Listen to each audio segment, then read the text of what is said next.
Hello दोस्तों, नमस्कार। स्वागत है आप सभी का SRL एकेडमी के यूट्यूब चैनल पर। कैसे आप सभी लोग?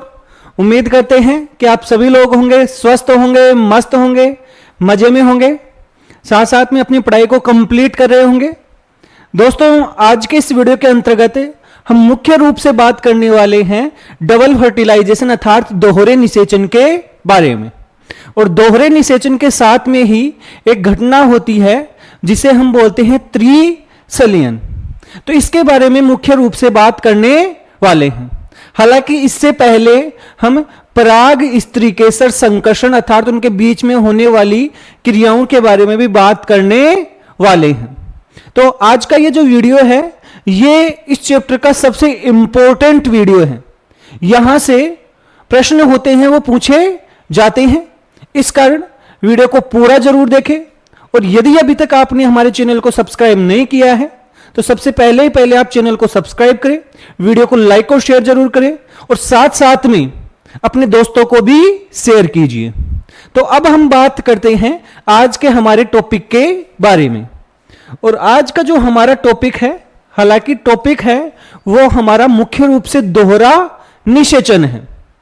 लेकिन दोस्तों, दोहरा निषेचन से पहले हम छोटे से कुछ टर्म हैं उसको पढ़ना चाहते हैं। हमने इससे पहले परागण को कंप्लीटली देखा है। हमने देखा है कि परागण क्या होता है, कितने प्रकार का होता है, उस परागण होता है उसमें कौन कौन से कारक होते हैं, वो सहायक होते हैं। लेकिन अभी जो हम देखने वाले हैं वो देखने वाले हैं सबसे पहले कृत्रिम परागण। किसको समझने वाले हैं? कृत्रिम परागण को समझने वाले हैं। तो देखो भाई, सबसे पहले हम बात करते हैं कृत्रिम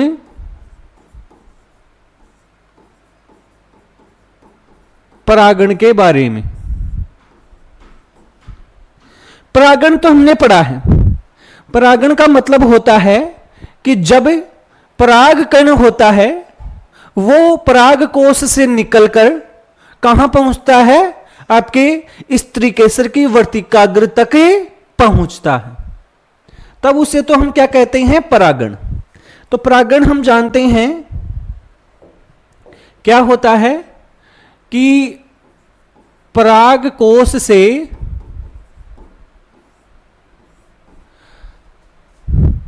पराग कण होता है वो निकलता है और वो कहां पहुंचता है? वर्तिकाग्र तक पहुंचता है। ये वर्तिकाग्र किसकी? स्त्रीकेसर की। स्त्रीकेसर की वर्तिकाग्र तक पहुंचता है।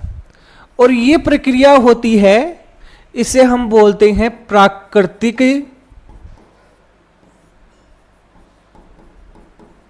परागण। इसे हम क्या कहते हैं? प्राकृतिक परागण। हालांकि ये जो प्रक्रिया है इसके अंतर्गत बहुत सारे कारक इन्वॉल्व हो सकते हैं। जैसे परागण है वो वायु के द्वारा भी हो सकता है, परागण है वो जल के द्वारा भी हो सकता है,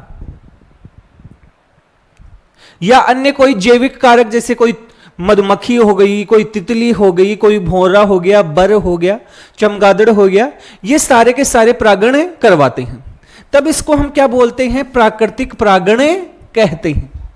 लेकिन यदि कोई व्यक्ति संकरण करवा रहा है, क्या करवा रहा है? संकरण। एक नाम आपने सुना होगा, संकरण।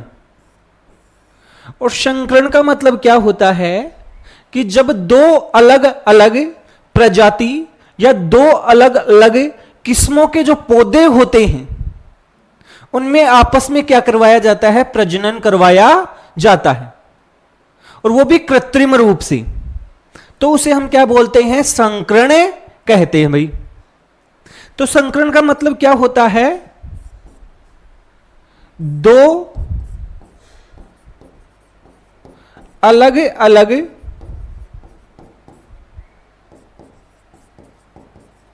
किस्म या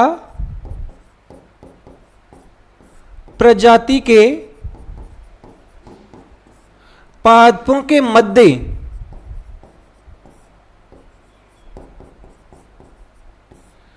कृत्रिम प्रजनन यदि करवाया जाता है तो उसे हम क्या बोल देते हैं भाई, संकरण कह देते हैं। और ये संकरण क्यों करवाते हैं? क्योंकि हम क्या करते हैं, किसी भी पादप के अंतर्गत बढ़िया बढ़िया विशेषताएं लाना चाहते हैं। हमारे मन में जो वांछित विशेषताएं हैं वो उसके अंतर्गत लाना चाहते हैं। और वो विशेषता, मान लो कोई विशेषता एक पादप में है, कोई दूसरे पादप के अंतर्गत है, तो वो सारी विशेषताएं एक पादप में कैसे लेकर आए? उन दोनों पादपों का क्या करवा दो, संकरण करवा दो। तो जब संकरण करवाते हैं कृत्रिम रूप से, तो उस दौरान कृत्रिम परागण करवाया जाता है। क्या करवाया जाता है? कृत्रिम परागण करवाया जाता है। कृत्रिम परागण से क्या मतलब हो गया भाई? इसका मतलब यह हो गया कि यहां परागण की जो प्रक्रिया है वो कौन संपन्न करवा रहा है?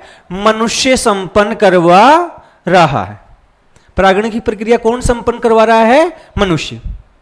भाई पहले हो रहा था किसी प्राकृतिक चीज की वजह से, जैसे हवा की वजह से, पानी की वजह से, किसी जीव की वजह से। अब यहां पर परागण कौन संपन्न करवाता है? मनुष्य। तो देखो मनुष्य कैसे संपन्न, कृत्रिम परागण का क्या होता है मतलब है? मनुष्य के द्वारा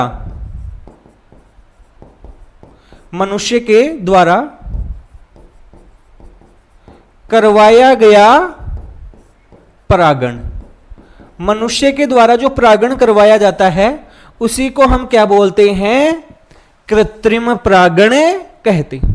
दोस्तों आपके सारी चीजें एकदम क्लियर हो रही होंगी कि यह कृत्रिम परागण क्या होता है, क्यों इसकी जरूरत होती है, यह सारी चीजें आपको पता होनी चाहिए। और जब कृत्रिम परागण करवाया जाता है उस दौरान दो शब्द काम में लिए जाते हैं, दो टेक्निक काम में ली जाती हैं। एक शब्द का आपको ध्यान रखना है, किसका? विपुंसन का। कौन से शब्द का ध्यान रखना है? विपुंसन का। और दूसरे शब्द का आपको ध्यान रखना है जिसे हम क्या कहते हैं? ठेलीकरण कहते हैं या बोरीकरण कहते हैं। ये शब्द आपको ध्यान रखने हैं क्योंकि ये पूछे जाते हैं। आपसे पूछ लिया जाएगा कि विपुंसन से क्या मतलब है, आपसे पूछ लिया जाएगा थैलीकरण का क्या मतलब है, यह थैलीकरण क्यों करवाया जाता है, विपुंसन क्यों करवाया जाता है, इसका क्या महत्व होता है। तो ये सारी चीजें आपको क्लियरली एकदम दिमाग में होनी चाहिए। देखो बायोलॉजी एकदम रटने की सब्जेक्ट बिल्कुल ही नहीं है। बायोलॉजी के सारे कंसेप्ट होते हैं वो समझने पड़ते हैं, और अगर आपके कंसेप्ट समझ में आए हुए हैं बायोलॉजी के तो रटने की बिल्कुल भी जरूरत है नहीं, बिल्कुल भी आवश्यकता नहीं है बायोलॉजी को। और यदि आपको कंसेप्ट के हिसाब से बिल्कुल सही तरीके से बिल्कुल आसान भाषा में समझना है तो आप यहां पर जरूर जुड़े सकते हैं, और जितने भी आपके दोस्त हैं उनको भी ये वीडियो आप है वो शेयर करे सकते हैं। तो अब हम बात करते हैं किसकी? विपुंसन की। सबसे पहले मैं आपको समझाता हूं विपुंसन क्या होता है।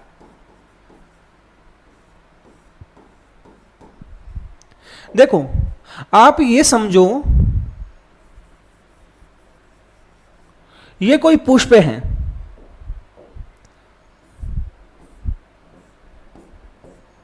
ये क्या है? पुष्प। और ये इस पुष्प के पुंकेसर हैं, ये इस पुष्प के अंतर्गत स्त्रीकेसर है। नॉर्मली हमने समझ लिया। जब ये पुष्प बन रहा है, जब ये पुष्प कैसा है? अपरिपक्व है। कैसा है? अपरिपक्व। उस दौरान हम क्या करते हैं? उस दौरान चिमटी की सहायता से, चिमटी की सहायता से क्या करते हैं? पुंकेसर को हटा देते हैं। भाई ये पुष्प परिपक्व है। परागण कब संपन्न होगा? परागण कब होता है भाई? जब पुंकेसर भी परिपक्व हो जाएगा, स्त्रीकेसर भी परिपक्व हो जाएगा। तो इस पुष्प को परिपक्व होने से पहले ही, जब पुंकेसर अभी परिपक्व नहीं हुआ है, उससे परागकण नहीं निकल रहे हैं, उसी दौरान इन पुंकेसरों को चिमटी की सहायता से जब हम हटा देते हैं, तो चिमटी की सहायता से इन पुंकेसरों को अपरिपक्व अवस्था में हटाने की इसी प्रक्रिया को क्या कहा जाता है? विपुंसन कहा जाता है। क्या कहा जाता है? विपुंसन। अब आप बोलोगे कि विपुंसन क्यों जरूरी है? भाई ये भी तो पता होना चाहिए कि ये काम हम क्यों कर रहे हैं। विपुंसन की आवश्यकता क्यों पड़ी? क्या जरूरत है हमें कि इसके पुंकेसर को हम हटाएं? देखो, हम क्या करना चाहते हैं? हम करवा रहे हैं संकरण। हम ये चाहते हैं कि एक ये पादप है फर्स्ट नंबर का, एक दूसरे नंबर का पादप है, इन दोनों के बीच में संकरण हो। हम स्वपरागण नहीं करवाना चाहते हैं। हम नहीं चाहते हैं कि यहां से परागकण निकलकर यहां पर जाए, क्योंकि वो तो हो जाएगा स्वपरागण, और स्वपरागण हमें नहीं करवाना है। हमें तो दो अलग अलग पादपों के मध्य में परागण करवाना है, और वो भी कृत्रिम परागण करवाना है। तो उस कंडीशन में हमें इसको रोकना पड़ेगा। भाई स्वपरागण को क्या करना पड़ेगा? रोकना पड़ेगा। और स्वपरागण को कैसे रोकें? इसके लिए पुंकेसर को अपरिपक्व अवस्था में ही हटा दो। अगर पुंकेसर ही नहीं होगा तो इसमें परागकण बनेंगे ही नहीं, और परागकण बनेंगे ही नहीं तो स्वपरागण की संभावना बिल्कुल क्या हो जाएगी? कम में हो जाएगी। तो इसकी आवश्यकता क्यों पड़ती है? स्वपरागण को रोकने के लिए विपुंसन की आवश्यकता क्यों पड़ती है? स्वपरागण को रोकने के लिए हमें विपुंसन की आवश्यकता पड़ती है। अब देखो, जब हमने इसको हटा दिया इस प्रक्रिया को, तो हमने बोल दिया क्या है? विपुंसन। लेकिन हटाने के बाद समस्या यह है, मान लो इसको तो हमने हटा दिया, पुंकेसर को, स्वपरागण तो रुक गया, लेकिन यह पुष्प खुला हुआ है। इस पुष्प में ये स्त्रीकेसर तो लगा है कि नहीं लगा? इसका वर्तिकाग्र भी लगा हुआ है। मान लो हम क्या करवाना चाहते थे कि पादप नंबर 1 से क्या करवाना चाहते थे? परागण करवाना चाहते थे। लेकिन यह पुष्प यदि खुला रहेगा तो बाहर से कोई भी परागकण हवा के द्वारा उड़कर, जो हमें चाहिए ही नहीं, जो हमें चाहिए ही नहीं, वो आकर इसके ऊपर गिर सकता है कि नहीं गिर सकता? भाई गिर सकता है ना। तो वो आकर इसके ऊपर गिर जाएगा, जो हमें चाहिए ही नहीं था। और जो मेहनत हम कर रहे थे वो सारी की सारी मेहनत पानी में मिल जाएगी। हम तो ये चाहते थे कि केवल और केवल हमारा जो वांछित पादप है उसी का परागकण इस पर गिरे, लेकिन कोई दूसरा ही उड़कर आया हवा से और वो गिर गया। तो उस प्रक्रिया को रोकने के लिए, अनवांछित परागण को रोकने के लिए, इसको काटने के बाद अर्थात विपुंसन के बाद इस पूरी शाखा के ऊपर, जिस पुष्प का हमने विपुंसन किया है उसके ऊपर एक थैली लपेट देते हैं। क्या लपेट दिया जाता है? थैली, जिससे कि कोई भी अनवांछित परागकण है इसके ऊपर आकर गिरे नहीं। कोई भी अनवांछित परागकण है वो इसके ऊपर आकर गिरे नहीं। तो इसका मतलब क्या हो गया भाई कि हम क्या करते हैं, मान लो कि ये हमारा क्या है, वो पुष्प है जिसका हमने क्या करवाया है? परागण करवाया है, परागण करवाया। और परागण जब हमने करवाया है तो इसमें हमने से पुंकेसर तो हटा ही दिए थे। अब इसमें केवल और केवल क्या है? स्त्रीकेसर है। अब इसमें हम क्या करते हैं? अनवांछित परागण को हटाने के लिए उसको रोकने के लिए इस शाखा के ऊपर क्या बांध देते हैं, एक थैली बांध देते। ये क्या बांध देते हैं कि थैली। थैली बांध देने से क्या हो गया, ये पुष्प एकदम कवर हो गया, और कवर हो गया तो ये क्या करेगा, अनवांछित जो परागण होगा जो हमें चाहिए नहीं उसको क्या करेगा, रोकेगा। और थैली बांधने की इसी प्रक्रिया को हम क्या कहेंगे, थैलीकरण या बोरीकरण कहेंगे। थैलीकरण या क्या कहेंगे, बोरीकरण कहेंगे। तो याद रखना इस प्रक्रिया को हम क्या बोल रहे हैं, थैलीकरण। और आपसे कोई पूछे कि थैलीकरण क्यों करवाते हैं, थैलीकरण की आवश्यकता क्या है, थैलीकरण की आवश्यकता ये क्यों पड़ती है, तो याद रखना किसके लिए, अनवांछित परागण को रोकने के लिए। अनवांछित परागण को रोकने के लिए हमें किसकी जरूरत पड़ती है, थैलीकरण की आवश्यकता पड़ती है। अब जब भी हमें क्या करवाना होगा, परागण करवाना होगा, तो जिस भी पादप से परागण करवाना है उसका पुष्प लेंगे, उस पुष्प को, इस थैली को खोलने के बाद इससे क्या करवाएंगे, टच करवाएंगे, उसके परागकण हैं वो इसके ऊपर गिर जाएंगे, गिरने के बाद इस पुष्प को वापस थैली से क्या कर देंगे, हमें बंद कर देंगे, और उसके बाद में अपने आप इसके अंतर्गत फल बने जाएगा, और वो फल होगा वो हमारा वांछित होगा जिसकी हमें आवश्यकता होती है। तो ये सारी चीजें आपको कंप्लीटली आनी चाहिए। एक तो सबसे इंपॉर्टेंट घटना होती है जिसे हम विपुंसन बोलते हैं, और एक दूसरी घटना जिसे हम क्या कहते हैं, थैलीकरण कहते हैं। ये दोनों ही कृत्रिम परागण का क्या है, हिस्सा, जो कि संकरण के समय करवाया जाता है। तो ये सारी बातें आसानी से आपको बिल्कुल सही तरीके से समझ में आ गई होंगी। अब हम ये सब कुछ समझने के बाद में अब हम जो बात करने वाले हैं वो बात करने वाले हैं पराग स्त्रीकेसर संकर्षण के बारे में। तो हमारा अभी टॉपिक है वो क्या है, वो टॉपिक है हमारा पराग स्त्रीकेसर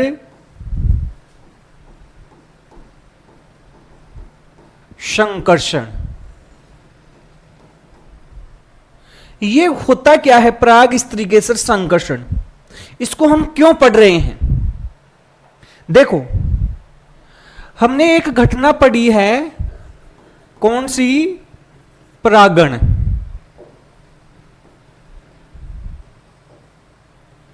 हमने एक घटना पढ़ी है परागण, और परागण में होता क्या है, परागण में होता है कि परागकण होता है वो हवा के द्वारा उड़कर स्त्रीकेसर की वर्तिकाग्र तक पहुंचे जाता है, सही बात है। लेकिन ये परागण या तो वायु के द्वारा हो रहा है, या फिर जल के द्वारा हो रहा है, या किसी ना किसी जैविक कारक की वजह से हो रहा है। इनकी वजह से ही तो हो रहा है। तो कोई जरूरी थोड़ी है कि जो परागकण उड़कर आया है वो किसी पुष्प के ऊपर आकर गिरा है तो वो उसी जाति का हो। उड़कर हवा के साथ आया है तो दूसरी जाति का भी तो हो सकता है, दूसरी किस्म का भी तो हो सकता है। जैसे आम का परागकण उड़कर आया और वो जाकर गिर गया जामुन के पेड़ के ऊपर, जामुन के पेड़ के ऊपर गिर गया। या हम ऐसे समझे कि सरसों के पेड़ का परागकण उड़कर आया हवा की सहायता से और वो जाकर गिर गया चने के पेड़ के ऊपर या चने के पादप के ऊपर, तो वो तो अलग अलग प्रजाति के परागकण हो गए। वो पुष्प अलग प्रजाति का हो गया और वो परागकण अलग प्रजाति का हो गया। तो ऐसी स्थिति में क्या आगे उनकी प्रक्रियाएं संपन्न होंगी? नहीं भाई, ये सारी प्रक्रियाएं हैं वो आपस में रुक जाती हैं। क्यों भाई? ध्यान से समझो कि परागण होता है उस समय पराग कण है वो पुष्प की वर्तिकाग्र पर गिरता है, यह तो हमें पता है। लेकिन कोई जरूरी नहीं है कि वह परागकण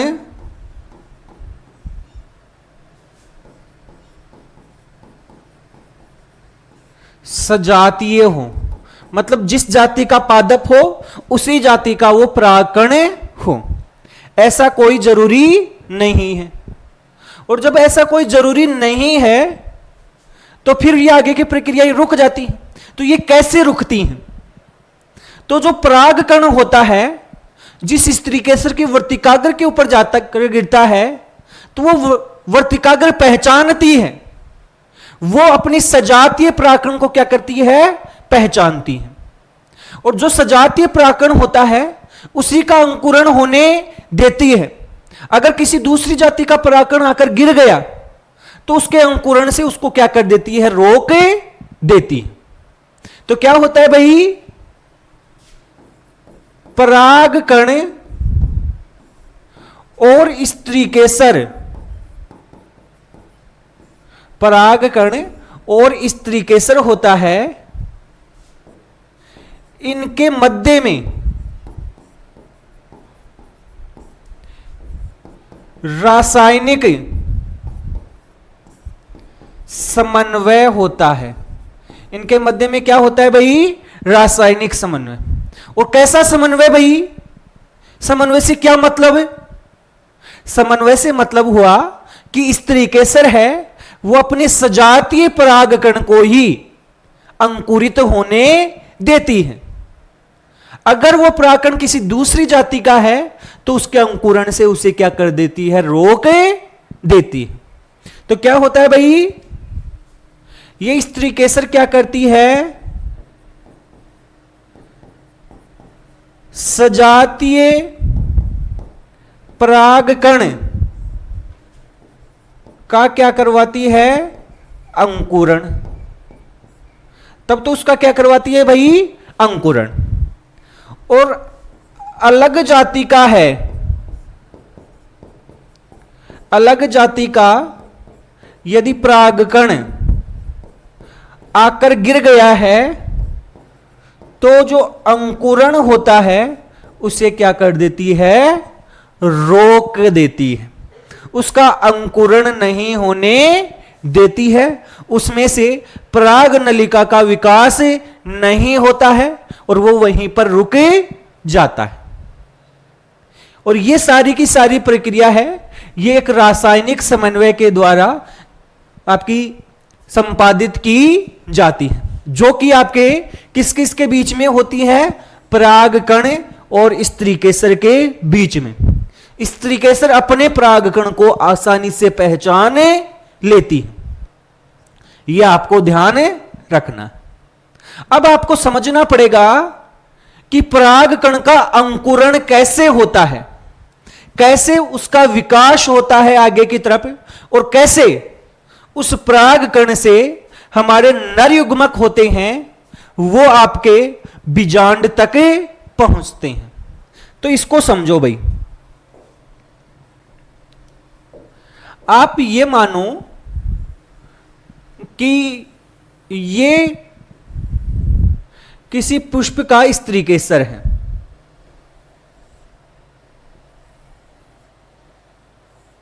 ये किसी पुष्प का क्या है? स्त्री केसर। और इसके ऊपर आकर आपके क्या गिर रहे हैं? कोई परागकण गिर रहे हैं।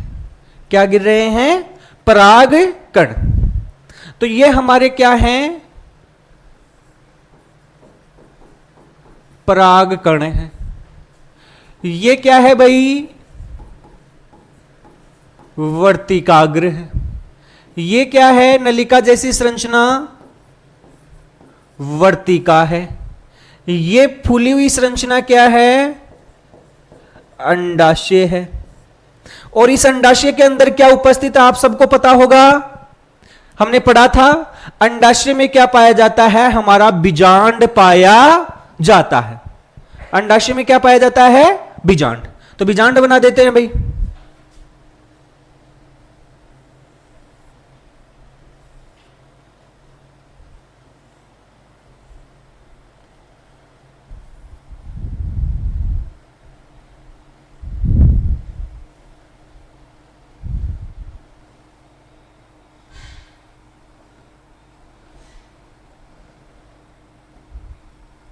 ये बीजांड है और इस बीजांड के अंदर की ओर,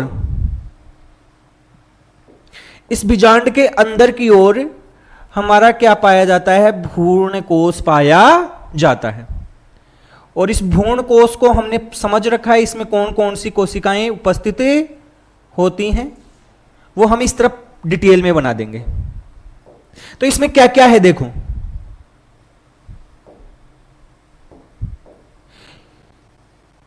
ये है हमारा क्या? बीजांड। और ये अंदर की तरफ हमारा क्या है?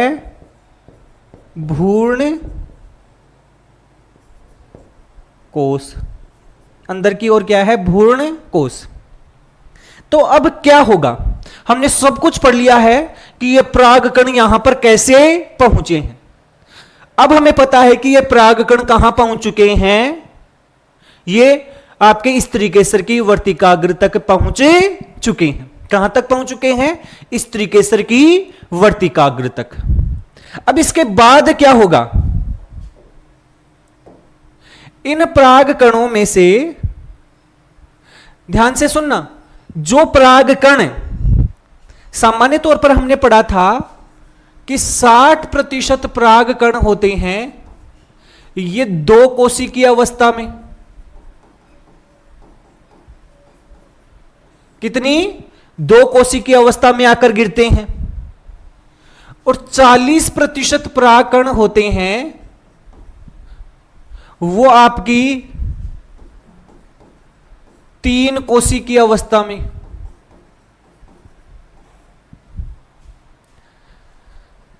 आकर गिरते हैं।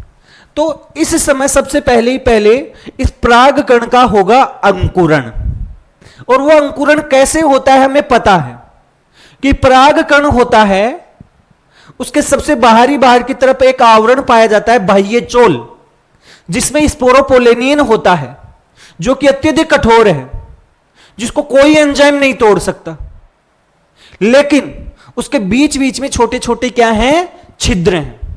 और उन छिद्रों में से आपकी कायिक कोशिका होती है, वो वृद्धि करती है और वृद्धि करके निकल जाती है। ये किसके रूप में? नलिका के रूप में। किस रूप में निकल जाती है? नलिका के रूप में। तो जैसे आप सपोज करो कि ये कोई परागकण था और इस परागकण में से एक ऐसे नलिका का विकास होने लग गया है। किसका विकास होने लग गया है? नलिका। और ये नलिका हमारी कौन सी हो गई है? पराग नलिका। कौन सी नलिका हो गई है भाई? पराग नलिका। जो किससे बनी है? याद रखना, परागकण में जो कायिक कोशिका थी उससे विकसित हुई है। कौन से छिद्र से निकल रही है? जनन छिद्र से निकल रही है। तो यह हो गई हमारी पराग नलिका। अब जैसे ही पराग नलिका का विकास होता है, यह प्रारंभ होता है, उसी समय क्या होता है कि अगर ये 3 कोशिकीय अवस्था में था तब तो कोई प्रॉब्लम ही नहीं है, जिसमें एक कायिक कोशिका थी और 2 क्या थे? नरयुग्मक। लेकिन अगर ये 2 कोशिकीय अवस्था वाला परागकण है, कैसा परागकण है? 2 कोशिकीय अवस्था वाला परागकण, तो उस समय क्या होगा भाई? जो परागकण के अंदर जो जनन कोशिका थी, उस जनन कोशिका के विभाजन से 2 नरयुग्मक बने जाएंगे। तो याद रखना है कि चाहे से वो 3 कोशिकीय हो और चाहे से 2 कोशिकीय हो, अगर 3 कोशिकीय है तो उसमें पहले से ही 2 नर युग्मक होते हैं। अगर 2 कोशिकीय है तो क्या होता है कि जो जनन कोशिका होती है वो विभाजित होकर अल्टीमेटली आपके 2 नर युग्मक बना लेती। कहने का मतलब अब पराग नलिका में अल्टीमेटली कितने नर युग्मक होंगे भाई? 2 नर युग्मक होंगे। और ये पराग नलिका अब धीरे धीरे वृद्धि करेगी और वृद्धि कर कर आपकी वर्तिकाग्र से वर्तिका और वर्तिका से आपके अंडाशय से होती हुई कहां प्रवेश कर जाएगी? आपके इस बीजांड में प्रवेश करेगी। ये देखो बीजांड का ये वाला क्षेत्र है जिसे हम क्या बोलते हैं? बीजांड द्वार। क्या कहते हैं भाई? बीजांड द्वार कहते हैं। अब देखो क्या होगा कि पराग नलिका का विकास होगा और ये पराग नलिका यहां से निकलती जा रही है, निकलती जा रही है, वृद्धि करती जा रही है भाई ऐसे। और ये किस ओर बढ़ रही है? अंडाशय के अंदर बीजांड की ओर बढ़ रही है। कहां बढ़ रही है? बीजांड की ओर बढ़ रही है। तो ये छोटी पराग नलिका थी और जब ये विकसित हो जाती है तो ये भी पराग नलिका ही है। ये बड़ी हो गई, ये बाद की पराग नलिका है। तो इस प्रकार से पराग नलिका होती है वो विकसित होती है किससे? पराग कण से। किससे विकसित होती है? पराग कण से। और इस पराग नलिका में इस पराग नलिका में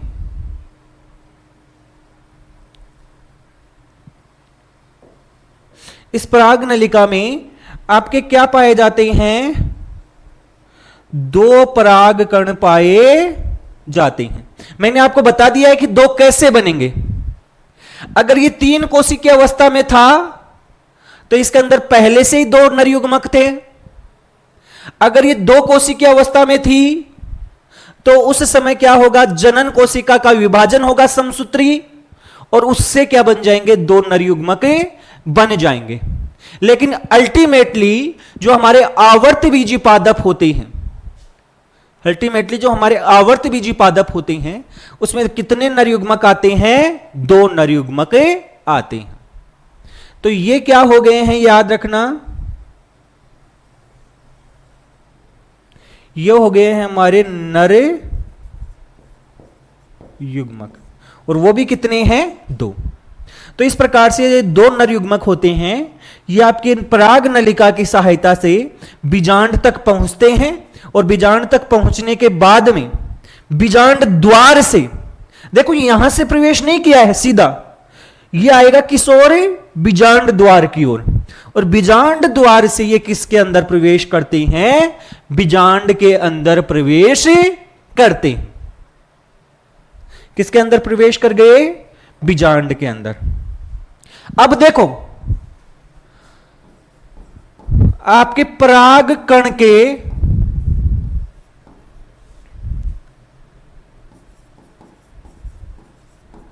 वर्तिकाग्र पर गिरने से लेकर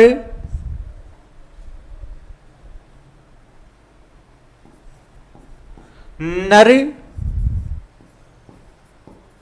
युग्मकों का बीजांड में प्रवेश होने तक समस्त घटनाओं को,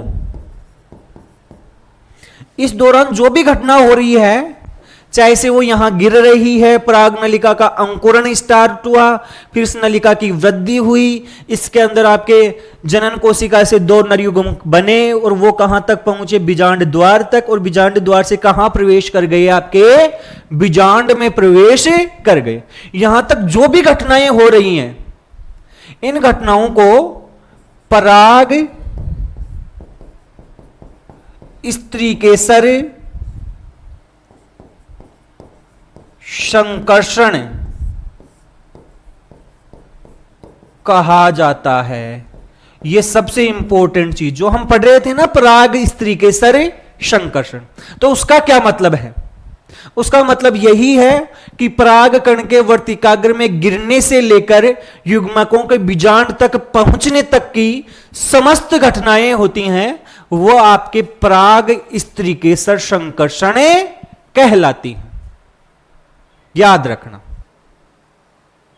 अब देखो, हमने यहां तक पढ़ लिया है कि ये दो नर युग्मक कहां पहुंच गए? बीजांड में पहुंच गए। कहां पहुंच गए भाई? बीजांड में। अब बीजांड में पहुंचने के बाद क्या होगा? सबसे पहले तो आप समझो बीजांड क्या है। यह हमारा बीजांड है।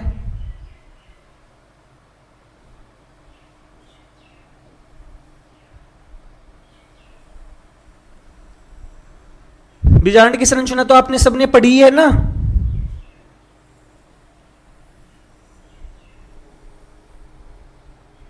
यह हमारा बीजांड है। यह बीजांड का द्वार है और ये इसके अंदर हमारा क्या है? भ्रूण कोश। यह हमने क्या बना दिया इसके अंदर? भ्रूण कोश। इस भ्रूण कोश में क्या क्या है देखो। इस बीजांड द्वार के विपरीत सिरे पर ये तीन क्या है हमारी? प्रति व्यासांत कोशिकाएं। यह हमने पढ़ा हुआ है बीजांड की संरचना में। कौन सी संरचनाएं हैं? कोशिकाएं हैं प्रति व्यासांत कोशिकाएं। इसके अलावा बीजांड द्वार की ओर ये दो कोशिकाएं हैं जिनको हम बोलते हैं सहायक कोशिका।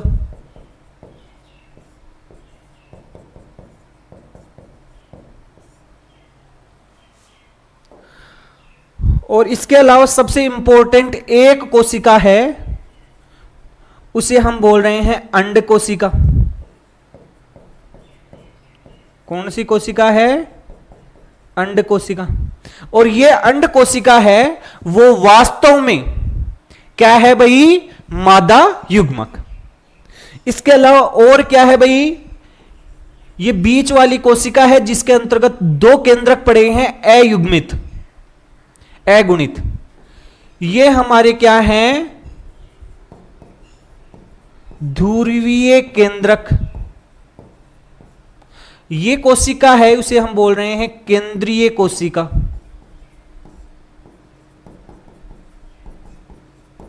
ये सारा कुछ हमारा पड़ा हुआ है पहले।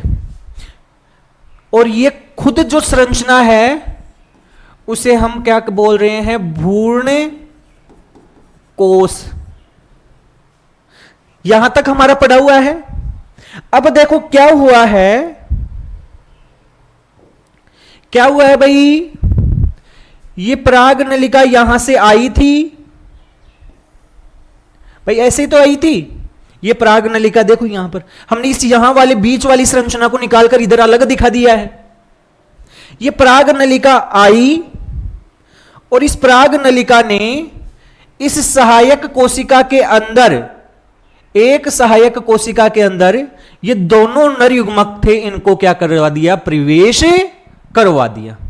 उनका क्या करवा दिया है भाई? प्रवेश। ध्यान से सुनो, ये क्या है हमारे? नर युग्मक। तो ये नर युग्मक सहायक कोशिका में प्रवेश कर गए। और आप सबको पता होगा कि सहायक कोशिकाओं के अंतर्गत कुछ तंतु जैसी समुच्चय पाए जाते हैं जिन्हें हम फिलीफोरम अपरेटस या तंतु रूप समुच्चय कहते हैं। क्या कहते हैं भाई? तंतु रूप समुच्चय। और वो इन नर युग्मकों को दिशा प्रदान करते हैं, उनको बताते हैं कि उनको आगे किधर जाना है। तो इन दो नर युग्मकों में से होगा क्या कि एक नर युग्मक होगा वो तो किसके साथ जुड़ जाएगा? अंड कोशिका के साथ जुड़े जाएगा। अंड कोशिका के साथ उसका संलयन हो जाएगा। एक नर युग्मक का तो किसके साथ हो जाएगा? अंड कोशिका के साथ। दूसरा नर युग्मक है उसका किसके साथ संलयन हो जाएगा? आपके ध्रुवीय केंद्रक के साथ। किसके साथ हो जाएगा? ध्रुवीय केंद्रक के साथ। तो ध्यान से सुनो, एक नर युग्मक है वो अंड कोशिका से संलयित हो गया, दूसरा नर युग्मक है वो किससे संलयित हो गया? आपकी केंद्रीय कोशिका में उपस्थित, किसमें उपस्थित है? केंद्रीय कोशिका में उपस्थित ध्रुवीय केंद्रक के साथ जुड़ गया। तो पहली बार निषेचन हुआ किस किस का? नर युग्मक और अंड कोशिका का। और यह वास्तविक निषेचन होता है। वास्तव में नर युग्मक और मादा युग्मक का जुड़ना ही तो क्या कहलाता है? निषेचन कहलाता है। यहां पर नर युग्मक और मादा युग्मक जुड़ गए। यह नर युग्मक था और अंड कोशिका क्या है? मादा युग्मक। दोनों का संलयन हो गया और जैसे ही संलयन हुआ तो निषेचन हो गया। और इस निषेचन से देखो, यह अगुणित था, यह भी अगुणित थी, तो आपकी द्विगुणित कोशिका का क्या हो जाएगा? एक निर्माण हो जाएगा, जिसे हम क्या कहेंगे? युग्मनज कहेंगे। क्या कहेंगे भाई? युग्मनज। दूसरा नर युग्मक कहां जाकर जुड़ा है? ध्रुवीय केंद्रकों से। ध्रुवीय केंद्रक थे वहां पर, देखो एक केंद्रक पहले से, दूसरा भी पहले से, और तीसरा ये नर युग्मक वाला चला गया, तीसरा ये चला गया। तो ये तीनों केंद्रक थे, ये आपस में जुड़ गए। तीनों अगुणित थे, अगुणित अगुणित अगुणित, तो ये हो गए हैं त्रिगुणित। क्या हो गए हैं? त्रिगुणित। क्योंकि यहां पर तीन केंद्रक आपस में जुड़े हैं, दो ध्रुवीय केंद्रक और एक नर युग्मक का केंद्रक, इस कारण से इसे हम बोलते हैं त्रिसंलयन। और त्रिसंलयन के दौरान भी आपके मादा का जो ध्रुवीय केंद्रक था वो, और नर का, नर युग्मक वाले केंद्रक हैं वो, इनका भी क्या हुआ है? आपस में संलयन हुआ है। तो इस प्रकार से एक बार संलयन यहां पे हुआ केंद्रीय कोशिका में, एक बार यहां पे हुआ। तो कहने का मतलब अल्टीमेटली दो बार संलयन हुआ, इसी कारण इसे बोलते हैं हम दोहरा निषेचन। और यह आवर्त बीजी पादपों की सबसे मुख्य विशेषता है, उनका अभिलाक्षणिक गुण माना जाता है कि उनमें दोहरा निषेचन और त्रिसंलयन पाया जाता है। तो देखो, ये सारी बातें मैं आपको लिखकर बता देता हूं। देखो क्या क्या हुआ। पहली बार क्या हुआ कि नर युग्मक प्लस मादा का अंड कोशिका, इन दोनों का संलयन हो गया, ये दोनों जुड़ गए, इन संलयन हो गया, निषेचन हो गया। इस निषेचन से क्या हुआ? द्विगुणित युग्मनज बन गया। क्या बन गया है? द्विगुणित युग्मज। क्यों भाई? देखो ये एन था और ये एन है, तो जैसे ये दोनों जुड़े, इनका निषेचन हुआ, तो द्विगुणित क्या बन गया है? युग्मनज। दूसरी घटना क्या हुई है? दो ध्रुवीय केंद्रक, दो ध्रुवीय केंद्रक हैं, एन एन प्लस नर युग्मक, वो भी कैसा है? एन। और इन तीनों का संलयन हो गया, इन तीनों का क्या हो गया? संलयन। और क्योंकि इसमें भी नर और मादा कोशिकाएं जुड़ रही हैं, इस कारण इसको भी निषेचन बोल दिया जाता है। क्या बोल दिया जाता है? निषेचन। और इस निषेचन से क्या हुआ? ध्यान से सुनो, एक एन, दूसरा एन, तीसरा एन, तो त्रिगुणित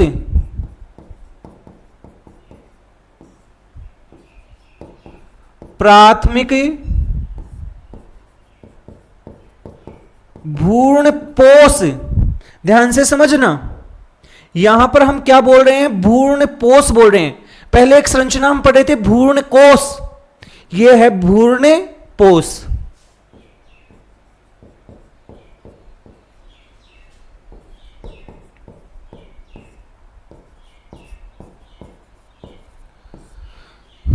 त्रिगुणित प्राथमिक भ्रूणपोष केंद्रक बन गया। अब देखो यहां पर पहली बार निषेचन, दूसरी बार निषेचन, इस कारण इसको हमने क्या बोल दिया, दोहरा निषेचन। 2 बार निषेचन हो गया कि नहीं हो गया। और यहां पर देखो 3 केंद्रकों का संलयन हुआ है, इस कारण इसको हमने क्या बोल दिया है, त्रिसंलयन बोल दिया है। तो त्रिसंलयन हुआ और दोहरा निषेचन, ये आवर्त बीजी पादपों का सबसे महत्वपूर्ण गुण माना जाता है। सब कुछ समझ में आ गया होगा। आगे थोड़ा बहुत देखना चाहो तो ये द्विगुणित केंद्रक है, ये आगे विकसित होकर जब इसका विकास होगा तो ये क्या बनाएगा, भ्रूण बनाएगा। क्या बनाएगा, भ्रूण। और उसी भ्रूण से क्या बनेगा, अल्टीमेटली बीज बन जाएगा। क्या बन जाएगा, बीज। ये जो प्राथमिक भ्रूणपोष केंद्रक है, ये क्या करता है, ये भ्रूण को पोषण प्रदान करता है। इसका कार्य क्या होगा, भ्रूण को पोषण प्रदान करना। तो अल्टीमेटली हमने दोहरे निषेचन और त्रिसंलयन की घटना को क्या कर लिया है, समझ लिया है।